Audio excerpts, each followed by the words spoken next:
नारियल पेड़ छाप जिंदाबाद जिंदाबाद। नारियल पेड़ छाप जिंदाबाद जिंदाबाद। जीतेगा भाई जीतेगा नारियल पेड़ छाप जीतेगा।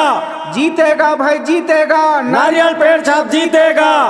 ग्राम पंचायत छुआली पतेरा से सरपंच पद हेतु हमार बड़े भैया पूकराम निराला को फलों सहित नारियल पेड़ छाप में मुहर लगाकर भारी मतों से विजयी बनाए, भारी मतों से विजयी बनाए।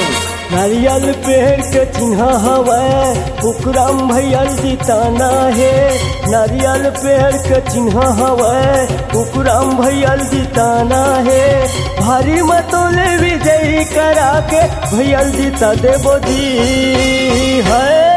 ए दे सरपंच एला बना देबोगा, ए दे भैया हमन जीता देबो जी।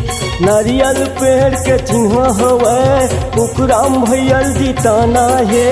नारियल पेड़ के चिन्ह हवै पूकराम भैया जिताना है। भारी मतों ले विजय करा के भैया जीता देबो जी है।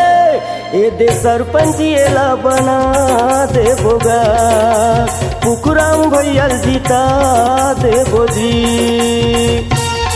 अपन गांव गली में विकास के गंगा बहाना है, अपन गांव गली में विकास के गंगा बहाना है।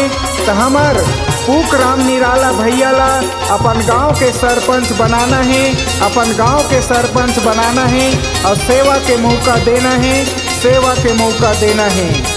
नारियल पेड़ छाप जिंदाबाद जिंदाबाद। नारियल पेड़ छाप जिंदाबाद जिंदाबाद।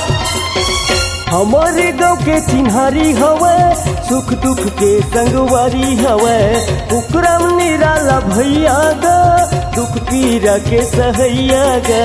हमारे गाँव के चिन्हारी हवै सुख दुख के संगवारी हवै पूकराम निराला भैया गा, दुख पीड़ा के सहैया गा। नारियल पेड़ के चिन्ह हवै पूकराम भैया जिताना है। नारियल पेड़ के चिन्ह हवै पूकराम भैया जिताना है। भारी मतों से विजय करा के भैया जीता देबो जी है। ए दे सरपंच एला बना देबो जी, ए दे भैया हमन जीता देबोगा। नेता नहीं बेटा चुनाव, नेता नहीं बेटा चुनाव, मालिक नहीं सेवक चुनाव। हमार पूकराम निराला भैया है सरल सहज मृदुभाषी प्रत्याशी है, जखर चुनाव चिन्ह है फलों सहित नारियल पेड़ छाप, फलों सहित नारियल पेड़ छाप। उही में मुहर ला लगाना है और हमार पूकराम भैया ला सरपंच बनाना है और गांव के विकास कराना है, गांव के विकास कराना है। नारियल पेड़ छाप जिंदाबाद जिंदाबाद। जन जन के कमे आही हमर गाँवे में विकास लाही पूकराम निराला भैया गा, दुख पीड़ा के सहैया गा।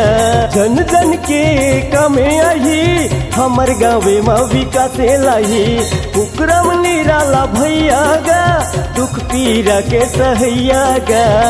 नारियल पेड़ के चिन्ह हवै पूकराम भैया जिताना है। नारियल पेड़ के चिन्ह हवै पूकराम भैया जिताना है। भारी मतों ले विजय करा के भैया जीता देबो जी है। ए दे सरपंच एला बना देबोगा, ए दे भैया हमन जीता देबोगा।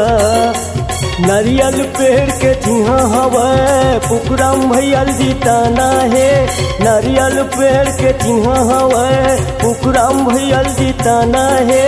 भारी मतों ले विजय करा के भैया जीता देबो जी है। ए दे सरपंच एला बना देबो जी, ए दे भैया हमन जीता देबो जी, ए दे सरपंच एला जीता देबो जी, ए दे भैया हमन जीता देबो जी। नारियल पेड़ छाप जिंदाबाद जिंदाबाद। नारियल पेड़ छाप जिंदाबाद जिंदाबाद। जीतेगा भाई जीतेगा नारियल पेड़ छाप जीतेगा। जीतेगा भाई जीतेगा नारियल पेड़ छाप जीतेगा।